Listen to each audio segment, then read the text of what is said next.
le vamos a dar paso a Norma. Muchísimas gracias por venir, es un honor recibirte. Y bueno, y a José también, que amigo querido de hace tanto tiempo. Gracias. Adelante. Gracias, Pablo. Bueno, buenas tardes, buenas noches iba a decir, porque estoy acostumbrada a hacer clases de noche, entonces me quedó el buenas noches ahí como establecido. Buenas tardes para todos, bienvenidos, qué lindo que apuesten a todos estos temas, qué lindo que apuesten a sumarse a esta propuesta tan linda de Pablo y bueno, y de su señora esposa. Así que bueno, bienvenidos para todos. Bueno, como decía Pablo, me llamo Norma Ricardi, soy profesora de Filosofía Esotérica y Ciencias Herméticas. Escribí un libro que se llama Argentum, un misterio frente al Río de la Plata, donde hablo sobre todo la simbología alquímica que dejó don Francisco Piria en el argentino Hotel de Piriápolis. 4 años de investigación, 4 años de estudio, subí, bajé escaleras, anduve por todos lados y bueno, de ahí salió ese libro Argentum, donde se habla de la alquimia de don Francisco Piria. Bueno, a raíz de eso también tuvimos la suerte de poder recibirlos en Piriápolis y le hicimos un recorrido, estuvimos conversando sobre alquimia. Bueno, cuando sale la propuesta de Pablo, por supuesto, dije sí, claro, nos sumamos, por supuesto que sí. Así que vamos a ver un poco qué es la alquimia. ¿Alguno tiene idea qué es la alquimia? ¿Sabe qué es la alquimia? A ver, cuéntenme, ¿qué es la alquimia? La búsqueda de algo sagrado. Bien, la búsqueda de algo sagrado. ¿Y qué más? La transformación. La transformación. ¿Y qué más? Que contiene símbolos. Que contiene símbolos. ¿Y qué más? Lo más vulgarmente, vamos a decir, ¿no? Se conoce por la alquimia, es la transformación de los metales, ¿no? Pero eso es algo metafórico, porque lo que se logra no es cambiar los metales, sino cambiar al ser humano. Excelente. En 2 patadas la señora me hizo una referencia. Ya está mejor. Excelente, sí. Es todo eso que dijo la señora y todo lo que dijeron los otros. Existe un enorme problema. Cuando nosotros decimos alquimia, muchas veces uno tiene en el imaginario personal, tiene esa cosa de, sí, claro, la alquimia es en realidad ese alquimista, ¿no? El anciano de barba larga, que está en el laboratorio mezclando las cosas ahí, todo, ¿no? Y si bien eso es una imagen que no es errada, que viene del pasado, en realidad eso es un alquimista con R, no alquimista. El alquimista deriva luego lo que nosotros conocemos hoy como nuestros químicos modernos. Pero el alquimista era otra cosa. El alquimista era un filósofo, aquel que estudiaba la naturaleza. Lo que sucede es que en épocas, sobre todo la Edad Media, donde tiene su auge importante todos estos temas, lo que sucede es que se estaban descubriendo muchas cosas. Y ellos eran muy curiosos, entonces utilizaban sí el laboratorio, porque a través de lo que es la espagiria, a través del laboratorio, de ese trabajo alquímico, descubrieron muchas cosas, incluso elementos de lo que hoy conocemos nosotros como la tabla periódica. Entonces sí hicieron muchos descubrimientos, eran científicos naturales, pero aparte esos científicos naturales también tenían un lugarcito donde se oraba, porque el alquimista puede tener cualquier religión, creer en cualquier cosa, pero no puede ser ateo. A algo tiene que dedicarle su obra. Le llame el nombre del creador como quiera. Creador, Dios, supremo arquitecto del universo, como cada uno quiera. Pero en algo tiene que creer. Entonces, por eso, una de las máximas de la alquimia es ora et labora. Sí, ora, reza, pero trabaja. Entonces, ellos trabajaban en su laboratorio y tenían su oratorio. De ese oratorio y ese laboratorio donde también se oraba, ellos encontraban unir materia y espíritu. Lo que sucedía es que no siempre que se logra hacer el laboratorio físico externo, trabajar con espagiria, se logra la transmutación interna. Se logra la transmutación interna si aquel que está realizando el acto está haciendo un trabajo interno, si no, no. Si no, todos nuestros químicos de hoy serían todos iluminados. Entonces hay un trabajo afuera, pero hay un trabajo dentro.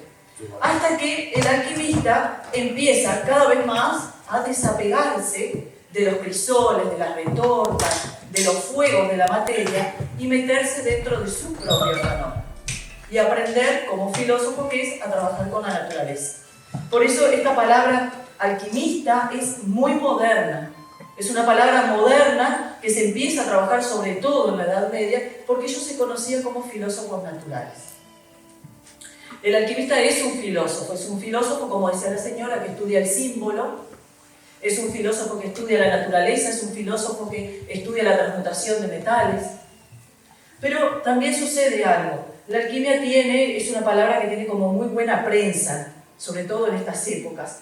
Entonces a veces se utiliza la palabra alquimia para denominar cosas que no tienen que ver con el arte de Hermes. Por ejemplo, se dice alquimia de la sexualidad, tantra alquímico, alquimia de la sanación, alquimia de los procesos menstruales, de lo femenino, alquimia de la pareja, alquimia. A todos se le está poniendo hoy la palabra alquimia como mostrando que aparte de lo que están ofreciendo, ofrecen también algo que es transmutación. Pero esto es como si nosotros dijéramos, bueno, yo soy médico porque leí 2 libros de medicina. Bueno, puedo haber leído 2 libros, 10, 20 o 500 libros de medicina. Y puedo ser incluso hasta un erudito en medicina. Pero sabemos que para ser médico hay un camino que seguir. Así que tendremos que ir a la facultad de Medicina. Lo pasa en la psicología, mentira, disculpe.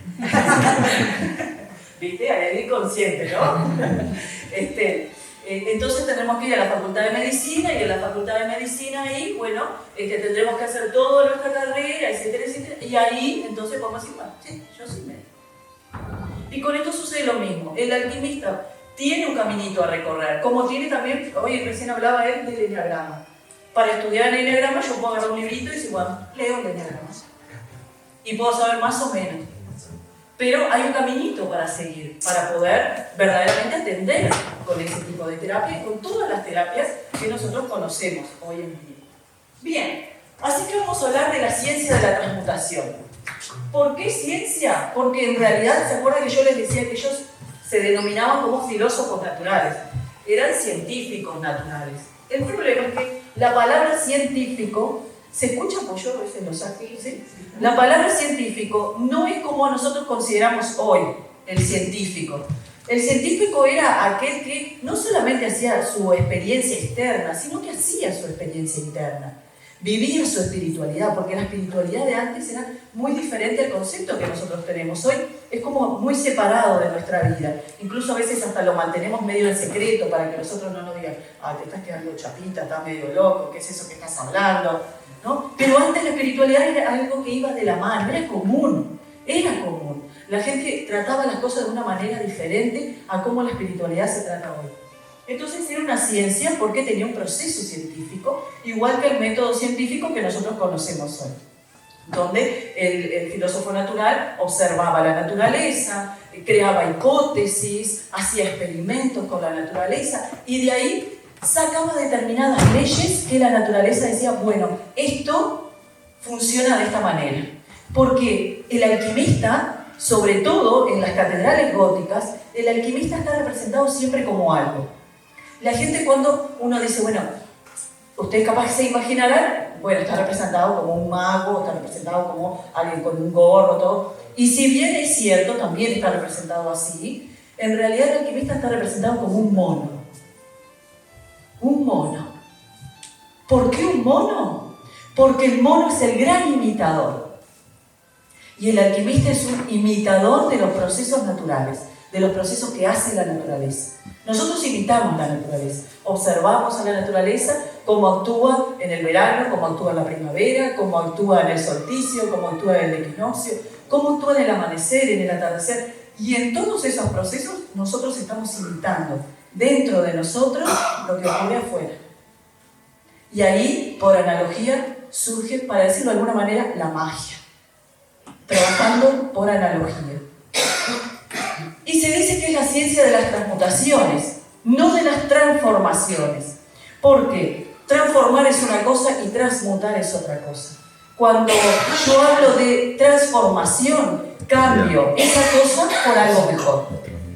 Pero la transmutación es, dejo de ser eso que era y me transformo en otra cosa. Completamente diferente. Nosotros, por ejemplo, el ejemplo de siempre podemos decir, bueno, sí, la oruga en realidad se transmuta o se transforma, podemos decir, en mariposa. Porque hace todo un proceso. Pero si lo dijéramos ciertamente, diríamos que se transmuta, no se transforma. Ah, bueno. Tranquila, no te preocupes. ¿No tenemos agüita por ahí? ¿No? No importa. Un caramelito. Yo digo Mucha agua. Bueno, tranquilo. Vamos. Entonces, ocurre un proceso dentro del capullo de la oruga donde muere como oruga para renacer como mariposa. Porque lo que nace no tiene nada que ver a lo que era. Es otro ser completamente diferente. Ahí en ese capullo, como en nuestro capullo, ocurre una transmutación de un ser terrestre a un ser alado. Bien. Se habla mucho de los orígenes de la alquimia. Se dice, bueno, tuvo su origen en realidad en la Atlántida, en Sumeria, en Babilonia. Algunos dicen que en Persia, otros hablan de Egipto por lo de Hermes, otros hablan de China, Grecia, Roma. En realidad, esta ciencia es tan antigua que se pierde en la noche de los tiempos. Es imposible poder datar fehacientemente cuándo fue que sucedió eso. Sí podemos decir que hay textos muy antiguos que ya hablan desde Sumeria, desde Babilonia, desde Persia, sobre todo Egipto. Hay un registro increíble de Egipto donde se habla de que ya se hacía este tipo de trabajos dentro de las pirámides y también se hacían los trabajos de alquimia. Entonces nosotros podemos decir que, bueno, se pierde en realidad la noche de los tiempos. No podemos dar una fecha exacta. Lo que sí sabemos es que lo que ha llegado hacia nosotros es una alquimia que viene más que nada de Grecia. Los orígenes de la alquimia que se conocen ahora en el mundo de Occidente es lo que viene de Grecia. Porque los griegos tenían una particularidad. Los griegos en realidad, ellos viajaban. Eran grandes viajeros, se trasladaban por todos lados. Y los griegos fueron a Egipto a aprender de sus sabios. Todos los grandes filósofos fueron a Egipto a aprender de sus sabios. Y aprendieron muchas cosas, y entre ellos aprendieron la alquimia. Por eso iban de una manera y cuando retornaban era de una manera completamente diferente. La alquimia que llega a Occidente es a través de los griegos, de los escritos, de la literatura, de la mitología, porque la mitología está plagada, igual que lo que nosotros llamamos cuentos de hadas, está plagado de simbología alquímica. Lo que pasa es que eran otros tiempos. Eran tiempos donde había que querer, saber, osar y callar. Porque eran misterios. Pero es lo de siempre. Misterios que nosotros decimos hoy, bueno, ¿cómo puede ser que esto sea un misterio? Fíjense Galileo Galilei, fíjense Giordano Bruno, simplemente por decir que la Tierra se movía o que existía el Sol en el centro del sistema solar y no era la Tierra la que estaba en el centro del sistema solar. Bueno, tuvieron enormes problemas con la iglesia, fue inmolado. Entonces, eran otros tiempos, donde esos eran misterios, donde, por ejemplo, la Biblia también era misterio, porque la Biblia estaba solamente en latín, así que, y no había imprenta, eran momentos en donde la gente no accedía de una forma tan fácil como accede hoy a los textos. Entonces, esos eran misterios. Pero hoy esos misterios lo sabe cualquier niño de escuela. En cuarto o quinto año el niño ya empieza a estudiar el sistema solar, empieza a comprender el sistema solar, y nosotros hablamos del sistema solar, prendemos la televisión, vemos en YouTube, vemos donde sea, el sistema solar, y ni nos preguntamos que eso era un misterio. Pero en la antigüedad sí era un misterio. Y todo misterio que era revelado tenía pena de muerte. Todo. Por eso todo terminaba en el silencio. Te decían, sí, saber, está bien. Hay que saber. Hay que ser osado para saber. Querer, saber, sí. Osar, pero todo termina en callar. Terminaba en callar. ¿Por qué? Por esto que le estaba diciendo. Existía la pena de muerte cuando los misterios eran revelados. Los misterios del cosmos y del hombre no podían ser revelados. Por eso estaban las hermandades que guardaban a capa y espada todo ese misterio. Entonces, sí sabemos que llegó a nosotros desde Grecia a través de la literatura, a través de la mitología, como les decía, llegó a través de todo eso. Porque si nosotros leemos los filósofos antiguos, los escritores antiguos, si leemos un Dante Alighieri, por ejemplo, en su Divina Comedia, Dante Alighieri y su Divina Comedia, nosotros la hemos leído, la hemos estudiado en el liceo y no le hemos dado importancia. Porque en realidad es lo mismo que sucede con varios pasajes de la Biblia, parece como que son realmente aburridos o muy pesados para muchachos y muchachas de ese tiempo, ¿no? Del tiempo escolar. Ahora, sucede una cosa, si nosotros lo leemos, quitándole como se denominan los velos, vamos a encontrar otro tipo de cosas. Dante Alighieri era un gran iniciado, así que ahí hay muchos mensajes. Incluso cuando él hace la subida por el paraíso, él está hablando de la subida por el árbol de la vida, el árbol de la cábala. Está haciendo, relata textual la subida. Si nosotros leemos el Apocalipsis de la Biblia, quitándole todos los velos religiosos, y lo leemos filosóficamente, nos vamos a dar cuenta que está hablando todo de un proceso alquímico. Entonces, el misterio estaba, el misterio lo decían, pero debajo de velos, velado. Algunas veces bajo el velo religioso y otras veces bajo velos filosóficos. Por eso uno lee hoy un libro de alquimia y no entiende nada.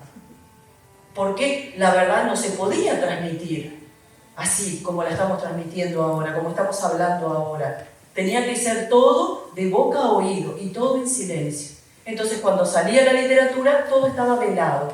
Velado porque, lo que les decía, había pena de muerte. Así que lo que llega hacia nosotros de Grecia, de Roma, llega velado. Y eso llega en la literatura, en la mitología, llega todo bajo el velo. En la pintura, en el arte está plagado de todo el simbolismo. Es muy interesante cuando uno va a los museos y ve esos pintores antiguos que ponen los símbolos ahí en los lugares. Por ejemplo, hay símbolos que pasan totalmente desapercibidos, que cuando un alquimista pintaba y diagramaba el proceso que estaba haciendo, estaba mostrando si en realidad había logrado el primer proceso de la alquimia o el segundo proceso de la alquimia. El primer proceso de la alquimia era mostrando la pintura su pie sobre una piedra. Si yo pongo mi pie sobre una piedra estoy formando una H, pero una H menor, una H minúscula. Bueno, ese es un proceso menor. Quien mira eso, nada, está poniendo el pie sobre la piedra. Sin embargo, hay un enorme misterio. En Notre Dame de París, que no sé si aún sigue existiendo, porque con el tema del incendio no sé si sobrevivió, había una enorme obra de arte magnífica, una pintura enorme, que estaba en una de las naves de la catedral. Que cuando tú entrabas, veías eso y ahí estaba plagado de simbolismo alquímico, filosófico, masónico, increíble. Pero pasa desapercibido para la gente que no sabe. Entonces la gente va a Notre Dame, le sacaba fotos a todo, le sacaba fotos a los vitros, y la pintura que estaba mostrando el misterio pasaba desapercibida totalmente. Pero era una enorme pintura donde había una gran piedra que emanaba agua. Muchos estaban cerca de la piedra, algunos estaban detrás y estaban cada uno mirando para un lado. Habían otros que estaban más cerca y estaban mirando la piedra, otros estaban poniendo el vaso, recogiendo el agua que la piedra estaba emanando, y otros estaban cerca de la piedra, pero mirando para otro lado. En apariencia parece algo de la imaginación personal de alguien, pero no, está mostrando un misterio, ahí hay un misterio, dentro de la catedral. Todas las catedrales estaban llenas de simbolismo alquímico y masónico. Todas.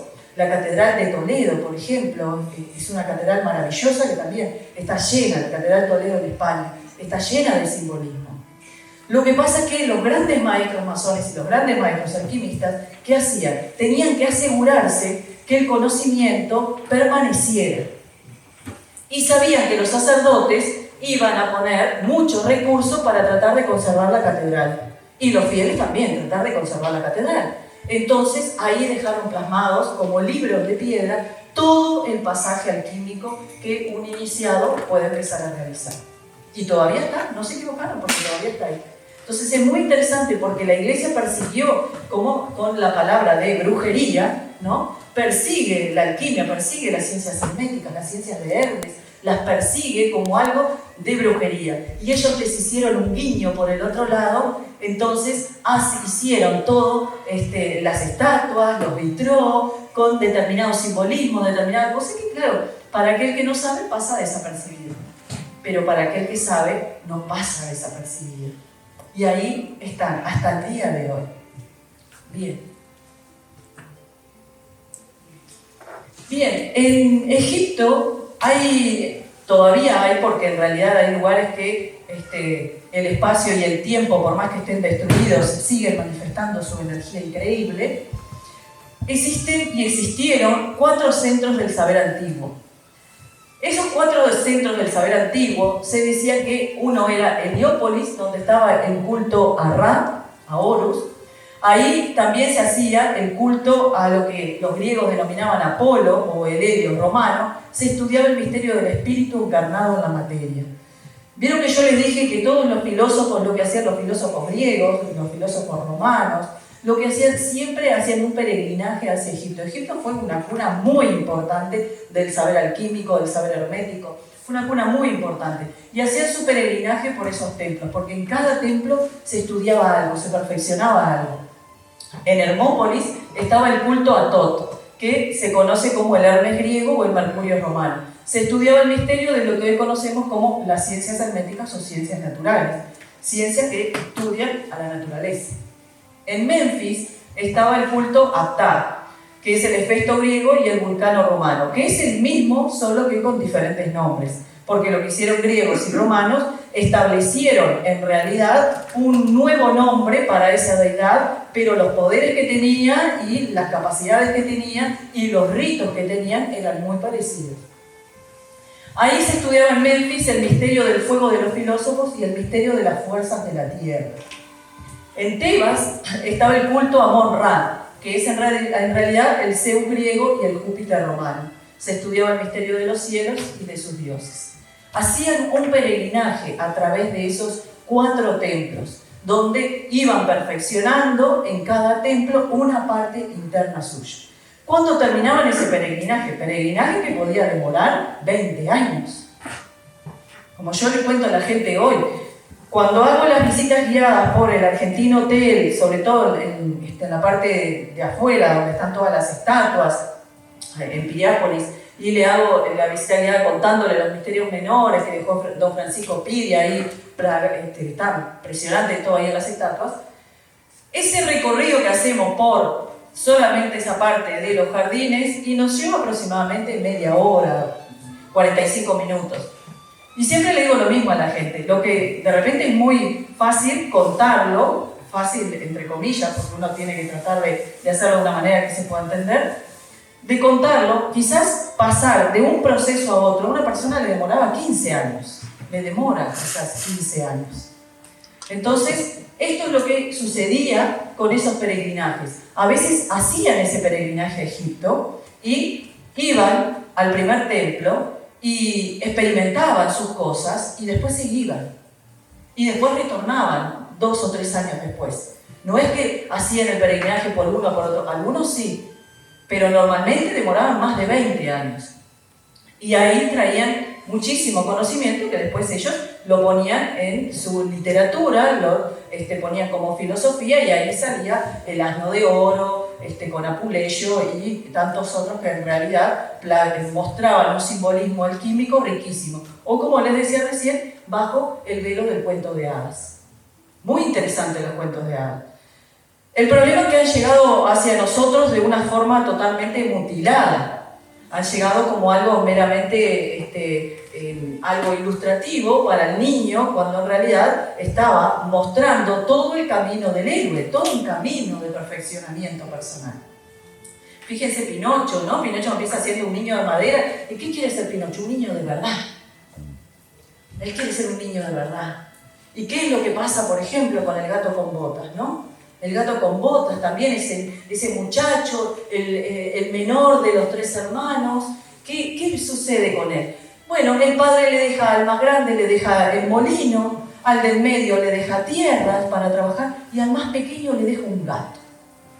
Entonces, Dice el más pequeño al padre, pero ¿y me has dejado un gato? ¿Tampoco me quieres?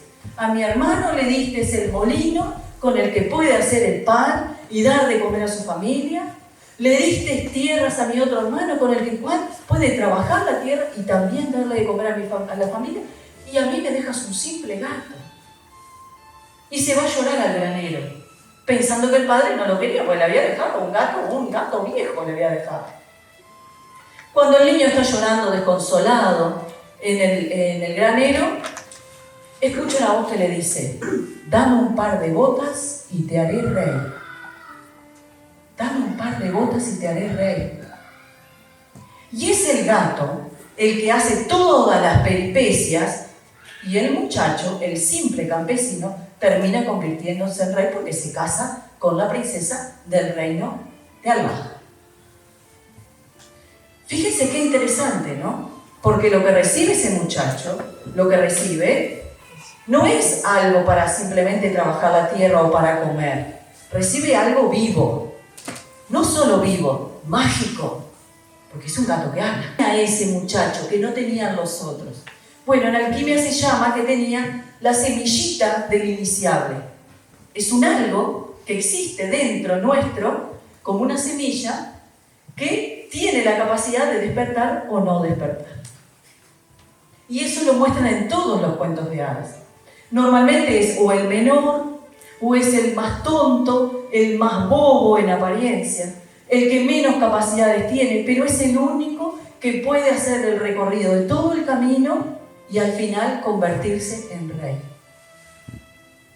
Entonces, fíjense cómo debajo de la apariencia de un cuento infantil, los grandes filósofos de la antigüedad pusieron todo un aprendizaje para que el niño, al escucharlo, entendiera inconscientemente lo que tiene que empezar a ocurrir en su interior.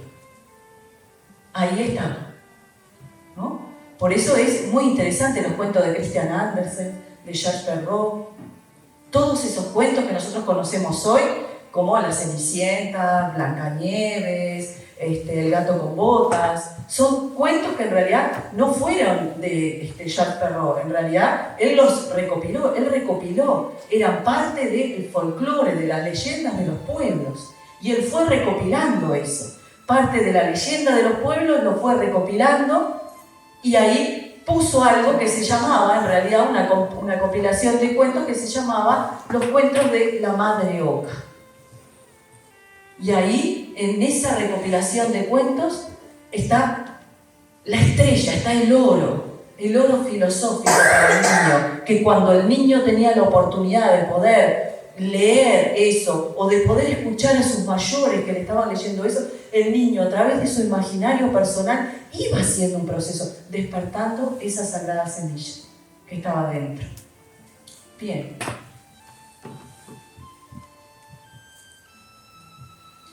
¿Cuál es la definición y el objetivo de alquimia? Bueno, a grandes rasgos tenemos que decirlo, ¿no? Porque esto es mucho más amplio de lo que nosotros podemos ver ahora en este ratito, ¿no?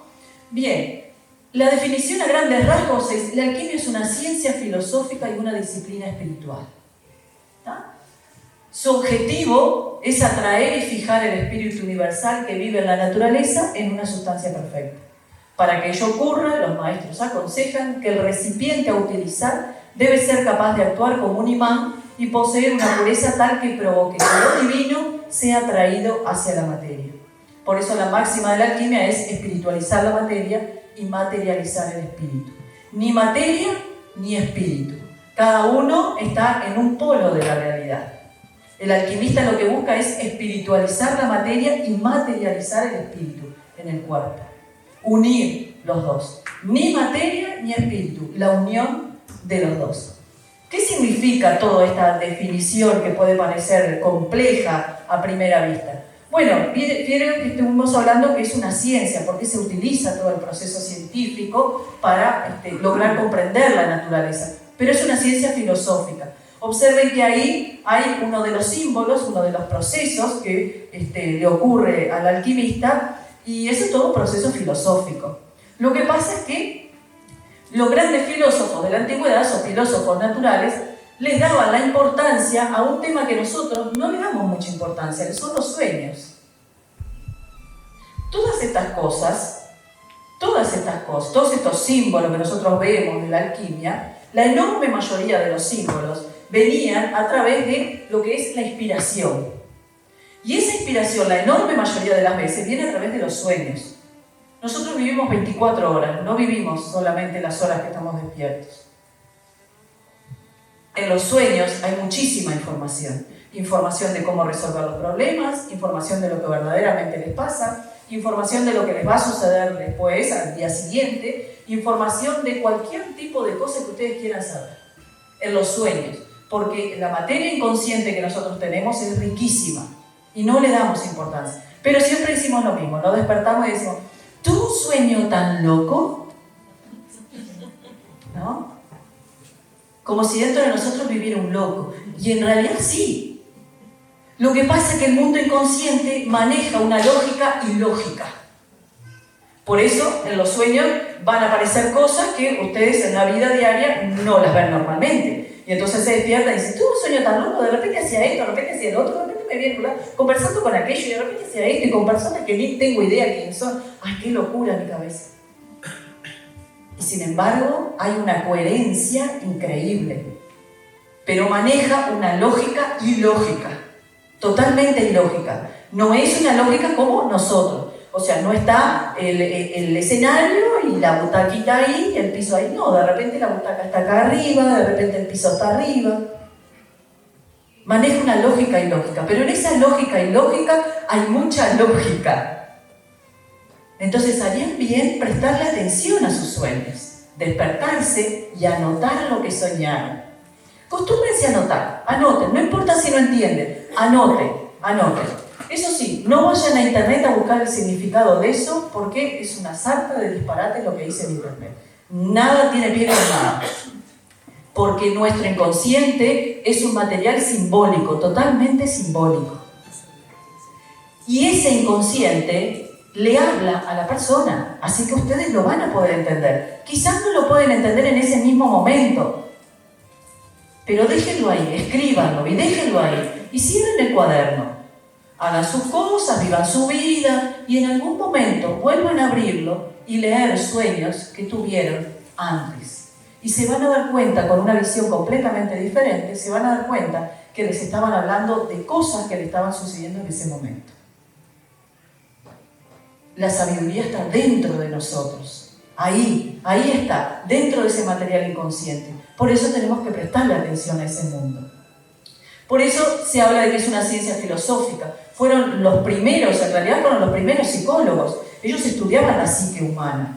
Les interesaba muchísimo todo el material psíquico. Y de ahí, de esas ensoñaciones, de esas visualizaciones, de esas canalizaciones, como se llama hoy, salían toda una cantidad de símbolos que luego los plasmaban en los libros. Entonces, claro, nosotros vemos esto y decimos, ¿pero qué está haciendo este señor? ¿Está cocinando al otro señor? ¿Lo está cocinando a Jesús? ¿Pero qué hace este hombre? ¿Lo está cocinando a baño María? Y en realidad sí, pero obviamente que no lo está haciendo de forma literal. Es un símbolo que se está mostrando, un proceso que está mostrando. ¿Se acuerdan que yo les decía que también la posición que tenía la pierna? Fíjense la posición que tiene la pierna ese señor ahí. Tiene una rodilla en el suelo, está sobre un damero. Está repleto de simbolismo, porque está hablando de un proceso que el alquimista está viviendo, una parte del proceso alquímico.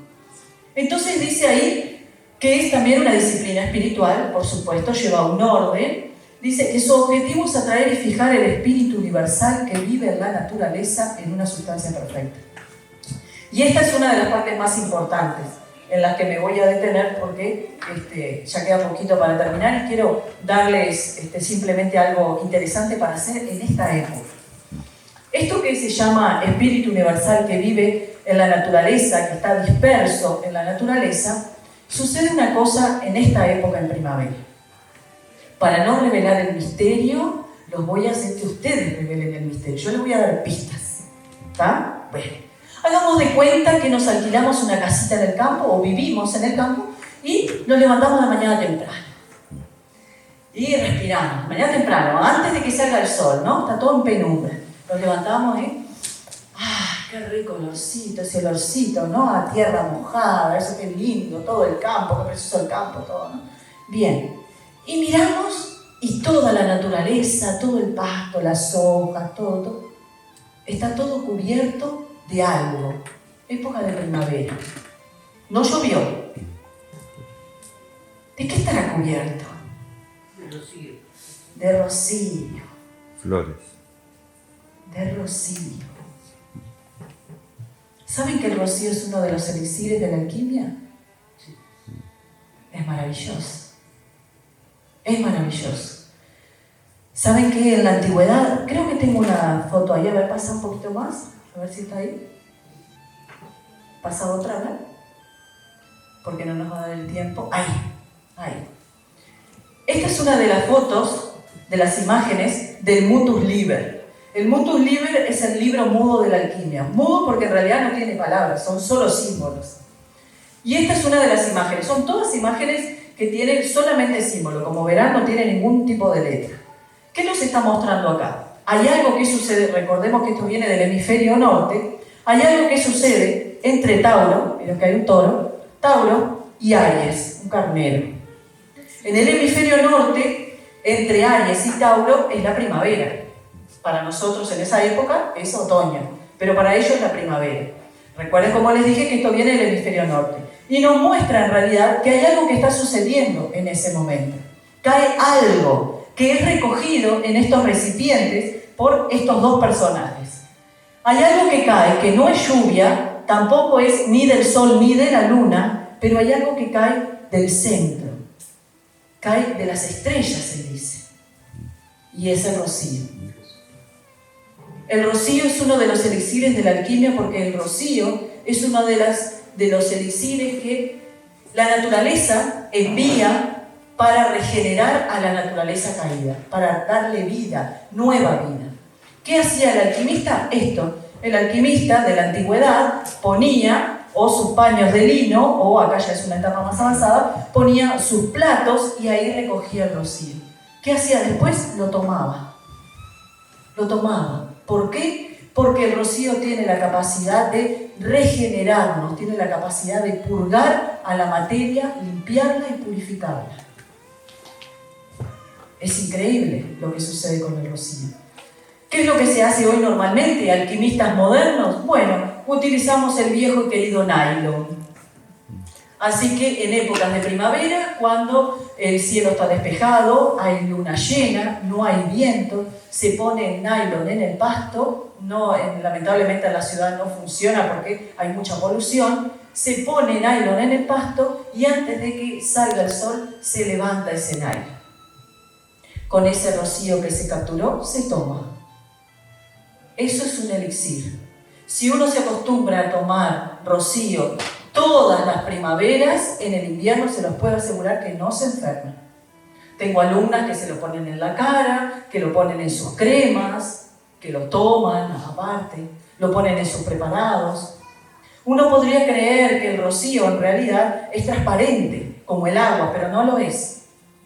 Es espeso. Y cuando uno lo toma, tiene un gusto como a tierra mojada, el mismo aroma que nosotros sentimos. Ese es el gusto que tiene. Cuando pasa por la garganta, es como si hubiera un fuego dentro del cuerpo. Se establece como un fuego dentro del cuerpo. Por eso el alquimista le llama nuestra agua ígnea. Agua que contiene un fuego, agua que contiene espíritu. La naturaleza lo envía todos los años para regenerar. Si no, observen cuando se levantan en la mañana y ven a las plantas y están maravillosas, tienen un verdor increíble. Pero hay que levantar todo antes de que salga el sol, porque si no, el sol se lo lleva. Se dice que el sol reclama a sus hijos. De ahí venía toda esta explicación que yo les decía de atrapar el espíritu que está disperso en la naturaleza en una sustancia perfecta. De ahí venía todo eso. Bien, yo les decía hoy al inicio que la alquimia, a diferencia de la alquimia, es filosofía, ciencias naturales, mitología, y la alquimia es espagiria. Esa es la enorme diferencia que nosotros tenemos entre una y otra, que muchas veces se confunde la alquimia con la espagiria. La espagiria es alquimia y la alquimia es el trabajo del hombre, del filósofo, con la naturaleza. Es un trabajo interno, un trabajo para lograr la transmutación. Y ahí, con este rocío, uno puede lograr la transmutación. Así que bueno, estamos en el momento ideal. Si tienen una casita afuera, si tienen un pedacito de fondo, apronten su nylon. Fíjense que no haya viento, fíjense que esté despejado el cielo, que la noche sea muy fría y entonces ahí va a caer rocío. Se van a dar cuenta cómo ocurren cosas maravillosas en el cuerpo. Somos parte de la naturaleza. Por eso, como monos, imitamos a la naturaleza. Absorbemos lo que la naturaleza nos da en esta época del año.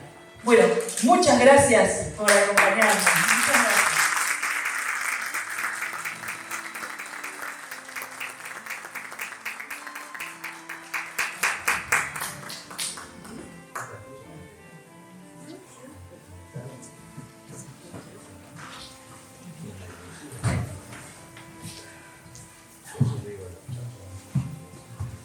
Bueno, me perdí toda la charla lamentablemente porque tenemos que estar en todas las cosas, en la organización. Muchísimas gracias, Norma. Vi unos pedacitos fascinantes, la verdad. Yo estaba como así, como asintiendo, cada cosa que veía así, sí, realmente. Y haces unas conexiones increíbles, me imagino que debe haber estado muy lindo. Bueno, muchísimas gracias a todos por estar aquí en esta charla ahora. Muchas gracias, Norma, como siempre un honor contigo. Y bueno, y ahora vamos a continuar la tarde. Tenemos una charla muy linda también. Un aplauso más para